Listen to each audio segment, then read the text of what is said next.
Hello students, welcome to Topper Choice. So आज हम करने वाले हैं क्वाड्रिलेटरल चैप्टर की सेकंड एक्सरसाइज 8.2 और उसमें देखने वाले हैं कि कौन कौन से क्वेश्चंस करेंगे, उसमें क्या यूज़ होने वाला है। जैसे लास्ट वीडियो में बताया था, मिड पॉइंट थ्योरम यूज़ होगी। अगर मिड पॉइंट थ्योरम की स्टेटमेंट लिख दोगे तो प्रूफ नहीं करना पड़ेगा। तो सारे क्वेश्चंस में आप जितने भी हम आज क्वेश्चन करने वाले हैं, मिड पॉइंट थ्योरम का स्टेटमेंट लिखेंगे और उसकी डायरेक्ट रिजल्ट लिख देंगे और कुछ करने की ज़रूरत नहीं है। तो देखते हैं आज कौन से क्वेश्चन करने हैं, क्या कुछ नया है इन क्वेश्चंस में। तो बिना किसी देरी के शुरू करते हैं। जैसे कि आपको पता है मिड पॉइंट थ्योरम क्या है, एक बार फिर से बता देता हूँ। मिड पॉइंट थ्योरम ये बोलती है, अगर किसी ट्राइंगल के दो साइड्स के मिड पॉइंट्स पे एक लाइन ड्रॉ की जाए, तो वो अकेली लाइन क्या होती है। ये लाइन हमने ड्रॉ की है, तो ये अकेली लाइन पैरेलल होगी थर्ड साइड के, एंड यही अकेली लाइन क्या होगी, हाफ होगी उसी थर्ड साइड के। क्लियर है, ये मिड पॉइंट थ्योरम बोलती है। तो जब भी हम यूज़ करेंगे पूरी की पूरी ऐसी ये स्टेटमेंट लिखेंगे और ये डायरेक्ट रिजल्ट यूज़ कर लेंगे। ठीक है, सो देखते हैं आज का पहला सवाल क्या है। ये रहा। So A B C D is a rectangle. तो रेक्टेंगल तो सबसे पहले रेक्टेंगल बना ही लेते हैं, उसके बाद देखते हैं। जो बोला है वैसे वैसे करेंगे। A B C D is a rectangle, बना लिया जी रेक्टेंगल। ये है ए, ये है बी, ये है सी, ये है डी। ठीक है, P Q R S is the mid point of the sides A B C D. ठीक है, पी मिड पॉइंट है ए बी का, ए बी का मिड पॉइंट है पी, बी सी का मिड पॉइंट है क्यू, सी डी का mid point है आर,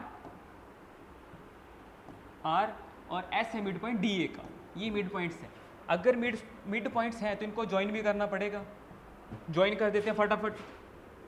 ठीक है, सो ये आ गया इसका मिड पॉइंट, ये आ गया इसका मिड पॉइंट, ये आ गया इसका मिड पॉइंट, ये आ गया इसका मिड पॉइंट। दिखने में ठीक लग रहा है, ठीक लग रहा है। ठीक है, respectively show that the quadrilateral P Q R S. अच्छा, ये था पी, ये था क्यू, ये था आर, ये था एस। ये जो पी क्यू आर एस है क्या है, रोम्बस है। रोम्बस है मतलब ये बीच में पॉइंट क्वाड्रिलेटरल बन रहा है, ये रोम्बस है। अच्छा मेरे को एक बात बताओ, जब भी हमें किसी क्वाड्रिलेटरल को रोम्बस प्रूफ करना हो तो क्या प्रूफ करना पड़ता था। रोम्बस क्या है, एक पैरेललोग्राम का एक टाइप है। साइड तो पैरेलल होंगी होंगी, वो साइड चारों जो होंगी वो आपस में बराबर होंगी, और दूसरा वो इसकी जो डायगोनल्स हैं वो 90 डिग्री पे बाइसेक्ट करेंगे। रोम्बस हो गया। तो इसको रोम्बस प्रूफ करने के लिए सबसे पहले हमें यही प्रूफ करना पड़ेगा कि P Q, Q R, R S और एस टी दो चारों साइड आपस में क्या है, बराबर है। ठीक है, तो चारों साइड बराबर प्रूफ करते हैं। ठीक है, एक चीज़ यहाँ पे दे रखी मिड पॉइंट। मैंने कल भी बोला था कि मिड पॉइंट्स देखते ही आपके दिमाग में सिर्फ मिड पॉइंट थ्योरम आनी चाहिए। मिड पॉइंट देखते ही दिमाग में मिड पॉइंट थ्योरम आनी चाहिए। क्लियर है, तो इसमें क्या लगेगा, मिड पॉइंट थ्योरम लगेगी, ऑब्वियस सी बात।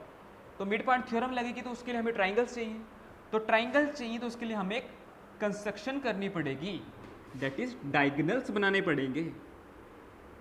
पहला डायगोनल ये बनाता हूं, दूसरा डायगोनल ये बनाता हूं। ठीक है, डायगोनल्स क्लियर है। ठीक है, डायगोनल्स बना दिए, सो अब हमें ट्राइंगल इजीली दिखाई देगी। मैं क्या करता हूँ, पहले ट्राइंगल ये उठाता हूँ, ये ट्राइंगल दिख रही है ना। इस ट्राइंगल में क्या करूँगा कि ये दोनों क्या है, इसके मिड पॉइंट है। मिड पॉइंट है तो ये लाइन इस लाइन के पैरेलल होगी।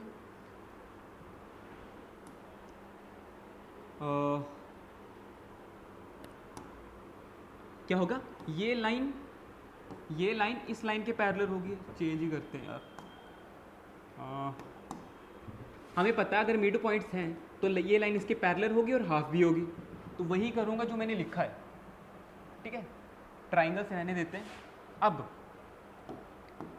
ठीक है, वही प्रूफ में क्या लिखूंगा, इन ट्राइंगल, जो ट्राइंगल उठाया है B C D, B C D में क्या है, अगर ये मिड पॉइंट है, पूरी स्टेटमेंट लिखनी है। क्या लिखेंगे, line drawn mid points of any two sides of triangle is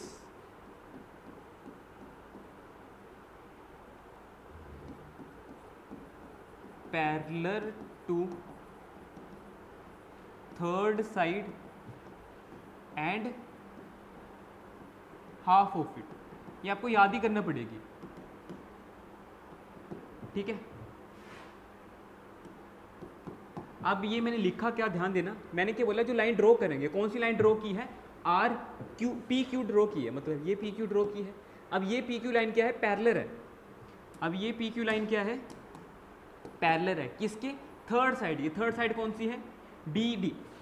third side कौन सी है, बी डी। और यही जो है एंड ये हाफ भी है, मतलब यही जो लाइन है वो हाफ भी है इसे ही थर्ड साइड के। क्लियर है, मतलब जो काम हमने पिछली वीडियो में किया था सेम काम अब हम यहाँ पे करने वाले हैं। दूसरा सेम यहाँ पे इन ट्राइंगल, इसका जस्ट ऑपोजिट ट्राइंगल उठा लेता हूँ, ये वाला ट्राइंगल, इसका जस्ट ऑपोजिट ट्राइंगल उठाता हूँ, ये, ठीक है, दिखाई दे रहा है ना। अब इस ट्राइंगल में मैं क्या करता हूँ, in triangle A B D same काम करूँगा। क्या किया मैंने, अच्छा गिवन में क्या है, अगर ये रेक्टेंगल है, गिवन में क्या है, अगर ये रेक्टेंगल है सो इसके डायगोनल्स बराबर होते हैं और ऑपोजिट साइड्स बराबर होती हैं। साइड्स का कोई लेना देनी नहीं, डायगोनल्स काम आएंगे। तो गिवन में ये आ जाएगा कि ए सी बराबर आ जाएगा बी डी के, क्योंकि डायगोनल्स है।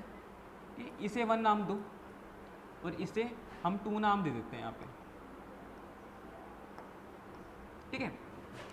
सो इस ट्राइंगल में अगर ध्यान दूँ तो एस और पी है मिड पॉइंट्स, तो वही लिखूंगा, लाइन ड्रॉन, पूरी स्टेटमेंट ये नीचे। दूसरा क्या काम करूंगा कि जो लाइन आएगी इसमें एस और पी आएगा, या फिर पी एस लिख लो, ये पैरेलल होगी थर्ड साइड की, थर्ड साइड सेम है बी डी, एंड ये पी एस है वो हाफ भी होगी इसी ही बी डी के। अब इसको थर्ड नंबर दो, ठीक है। अब थोड़ा ध्यान देना, यहाँ पे 2 और 3 से हमें क्या मिल गया, ध्यान देना, 2 और 3 से क्या पता लगता है, फ्रॉम 2 and 3, 2 and 3 से हमें क्या पता लगा कि ये जो पी क्यू के बी डी के पैरेलल है, पी एस भी बी डी के पैरेलल है, तो ये आपस में भी तो पैरेलल होंगी, P Q P S, and P Q इस लाइन के इक्वल है, इस पूरी चीज़ के इक्वल है, पी एस भी पूरी इस चीज़ के इक्वल है, तो पी क्यू आपस में भी इक्वल होंगी, P Q and P S.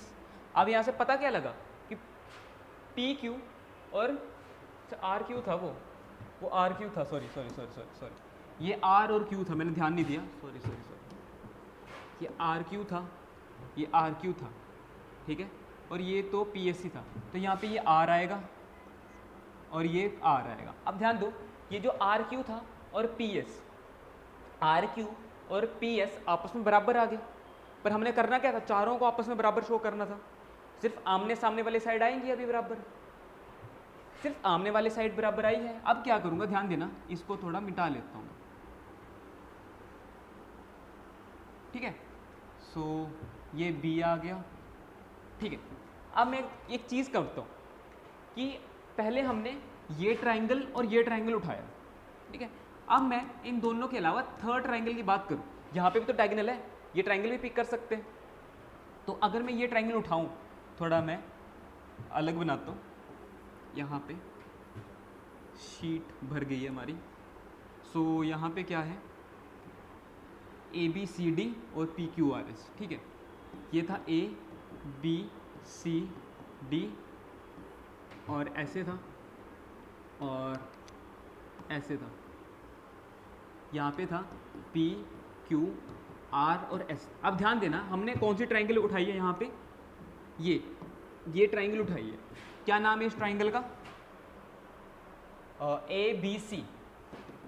In triangle A B C, A B C में क्या होगा, पूरी स्टेटमेंट लिखूंगा, line drawn mid point of 2 sides of a triangle.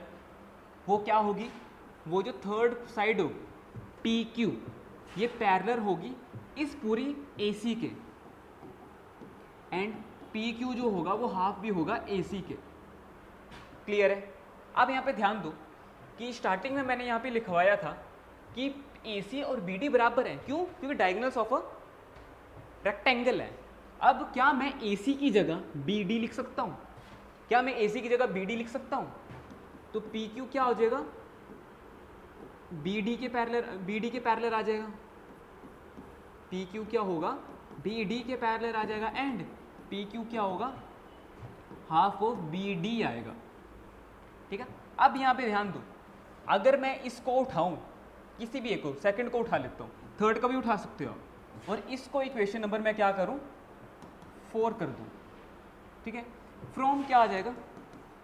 From 2 and 4, इन दोनों से हमें क्या मिलेगा कि PQ BD के पैरेलल है, और यहाँ पे PQ BD के पैरेलल है, और RQ भी BD के पैरेलल है। तो यहाँ से क्या हो जाएगा? PQ पैरेलल आ जाएगा RD के, RQ के, RQ पैरेलल आ जाएगा PQ के। दूसरा क्या होगा कि RQ बराबर भी आएगा PQ के एंड RQ बराबर भी आएगा PQ के। ठीक है, अब चीज़ ध्यान देना, इसको नंबर 5 करता हूँ। एक चीज़ ध्यान देना, हमने ये दोनों साइड आपस में बराबर की, ये साइड हमने इसके बराबर कर दी, तो सिमिलर ये भी तो बराबर आ जाएगी। अगर मैं ऊपर वाला ट्राइंगल उठाऊंगा तो इनसे हमें ये पता लगता है, पूरा नहीं लिखूंगा मैं, बस सिमिलर लिखूंगा। सिमिलरली क्या हो जाएगा हमारे पास? जो SR है वो भी RQ के बराबर शो कर सकता हूं मैं। सिमिलर इससे पूरा नहीं करना है। अब इसको इक्वेशन नंबर 6 नाम दो। ठीक है, अब इन सभी इक्वेशन से क्या हुआ? आपस में बराबर, एक दूसरे में बराबर, तो चारों आपस में बराबर नहीं होगी। क्या लिखूंगा? फ्रॉम 2, 3, 4, 5 and 6, इन सभी इक्वेशन से क्या मिला हमें? सारे ये ना, अच्छा पूरा नहीं लिखूंगा, अच्छा इसको नाम देते हैं, सिर्फ इसको 3 आ गया ना, इसको 4 नाम दे देते हैं, और इसको 5 नाम देते हैं, इसको 6 नाम देते हैं, छोड़ो। और यहाँ पे अच्छा इसे 5 नाम दे देते हैं, इसे 6 नाम दे देते हैं, इसे 7 नाम दे देते हैं। अब यहाँ पे क्या आ जाएगा? 2 and 5। ठीक है, और यहाँ पे सिर्फ क्या क्या आएगा? वो वही 3 sides, 4th, 6th and 7th। सिर्फ इन तीनों से क्या आ जाएगा? 4, 6 and 7, इन तीनों से क्या आ जाएगा? ध्यान देना, PQ बराबर आ जाएगा RQ के, यहाँ से PQ बराबर आ जाएगा RQ के, RQ बराबर आ जाएगा SR के, और SR बराबर आ जाएगा PS के। यहाँ से SR बराबर आ जाएगा इसके। तो ये सारे के सारे आपस में बराबर आ गए। Therefore PQRS is a rhombus. क्योंकि रोम्बस के लिए क्या करना था? सारी साइड आपस में क्या करनी थी? बराबर शो करनी थी। शो कर दी और रोम्बस आ गया। ठीक है, एक और इजी वाला क्वेश्चन करते हैं। ये क्वेश्चन है, बहुत इजी क्वेश्चन है, ध्यान देना। क्या बोल रहा है कि ABCD क्या है? कि ट्रेपीजियम है। ABCD क्या है? ट्रेपीजियम है। दे रखा है जी, जो AB और D की पैरेलल है, ये और ये आपस में पैरेलल है। BD डायगोनल है, E is the mid point of AD। अच्छा, ये मिड पॉइंट गिवन में है। A line is drawn through E, इससे एक लाइन ड्रॉ की गई पैरेलल टू AB। जो ये लाइन ड्रॉ की है वो A दोनों आपस में पैरेलल है। ठीक है, इंटरसेक्ट BC एट F, इसको F में बाइसेक्ट कर रहा है।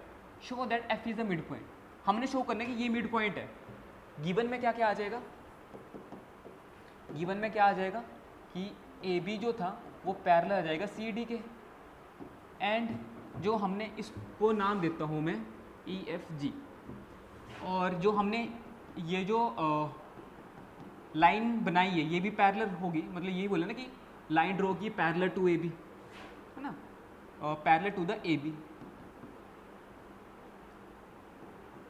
EF parallel to AB। ठीक है, ये गिवन में आ गया। इसको इक्वेशन नंबर 1, इसको 2। ठीक है, समझ में आया? प्रूफ शुरू करते हैं। प्रूफ में हमारे पास क्या आ जाएगा? देखो, एक थी मिड पॉइंट थ्योरम, एक होती है converse of mid point theorem. अब इनमें डिफरेंस क्या है वो सुनना। मिड पॉइंट थ्योरम क्या बोलती है, अगर हमारे पास किसी भी ट्राइंगल के साइड्स पे मिड पॉइंट दिए हों, उन मिड पॉइंट से क्या होता है, लाइन पैरेलल भी होती है और हाफ भी होती है। पर कन्वर्स की बात करूं तो हमारे पास अगर लाइन पैरेलल है, अगर हमारे पास लाइन पैरेलल है तो उनसे हम क्या बोल सकते हैं कि वो जो पॉइंट्स बनेंगे उस पर वो उसकी मिड पॉइंट होंगे।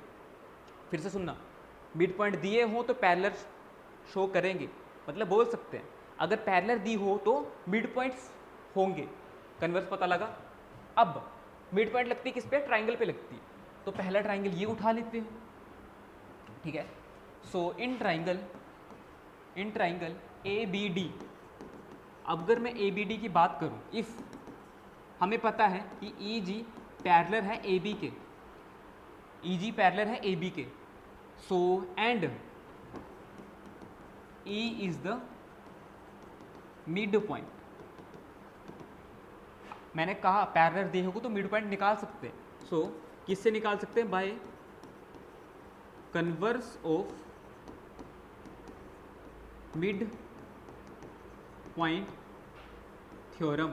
Bye the converse of mid point theorem, अगर ई मिड पॉइंट है तो उसके जो सेकंड होगा, therefore G is the mid point. अगर ई मिड पॉइंट है तो जी भी मिड पॉइंट होगा। क्या ये चीज़ क्लियर है? ठीक है, पर जी तो मिड पॉइंट शो करना नहीं था, मिड पॉइंट शो क्या करना था, एफ करना था। अब यहाँ पे ध्यान दो कि अगर ए बी सी डी के पैरेलल है, ए बी सी डी के पैरेलल है और ई एफ ए बी के पैरेलल है, मतलब ये चीज़ इसके पैरेलल थी और ये चीज़ इसके पैरेलल थी। एग्जांपल दे रहा हूँ, अगर एक लाइन किसी दूसरी लाइन के बराबर हो और दूसरी लाइन तीसरी लाइन के बराबर हो, सॉरी पैरेलल हो, तो फर्स्ट और थर्ड पैरेलल होती है। सेम कॉन्सेप्ट यहाँ पे लगाएंगे, अगर ये दोनों आपस में पैरेलल हैं और ये दोनों आपस में पैरेलल हैं तो वो ट्रांसवर्सल प्रॉपर्टी, ये दोनों आपस में थे और ये दोनों आपस में है, तो ट्रांसवर्सल प्रॉपर्टी ये दोनों आपस में पैरेलल हो जाएंगी। कौन सी? फ्रॉम 1 and 2, मैं ये बोल सकता हूँ फ्रॉम 1 and 2, मैं ये बोल सकता हूँ कि जो ई एफ होगी ये पैरेलल होगी सी डी के, पहली थर्ड के पैरेलल आ जाएगी, ठीक है। पर हमने ये तो प्रूफ करना नहीं था, हमने प्रूफ करना था कि ये मिड पॉइंट है। अब मिड पॉइंट किस पे लगता है? ट्राइंगल पे लगता है। देखो in triangle B C D में क्या आ जाएगा, इफ हमें पता है, अभी पता लगा कि अगर ई एफ पैरेलल है सी डी के तो उसका छोटा सा पार्ट भी पैरेलल होगा, देयरफॉर ये जो जी एफ जो होगा ये भी पैरेलल होगा सी डी के। हमने ये पॉइंट जी नाम दिया था ना, अगर पूरी लाइन पैरेलल है तो छोटा सा पार्ट भी तो पैरेलल होगा। And G is the mid point of B D. अगर जी मिड पॉइंट है तो क्या करूंगा, क्योंकि पैरेलल भी दे रखा है मिड पॉइंट भी दे रखा है, तो by the converse of mid point theorem. Converse क्या बोल सकता है, पैरेलल है तो मिड पॉइंट आएगा, therefore by the converse of mid point theorem F is the mid point of B C. देखो इतना दूर जाना पड़ा क्योंकि डायरेक्ट हम नहीं बोल सकते थे, हम ये नहीं बोल सकते कि ई मिड पॉइंट है तो एफ भी मिड पॉइंट होगा। क्यों? मिड पॉइंट तो हमने ट्राइंगल में पढ़ी है, तो इसको ट्राइंगल फॉर्म करके ही मिड पॉइंट शो कर सकते थे। आई होप आपको ये क्वेश्चन समझ में आए होंगे। सो आज की वीडियो को सिर्फ इतना ही लिखते हैं, मिलते हैं नेक्स्ट वीडियो में। Thank you.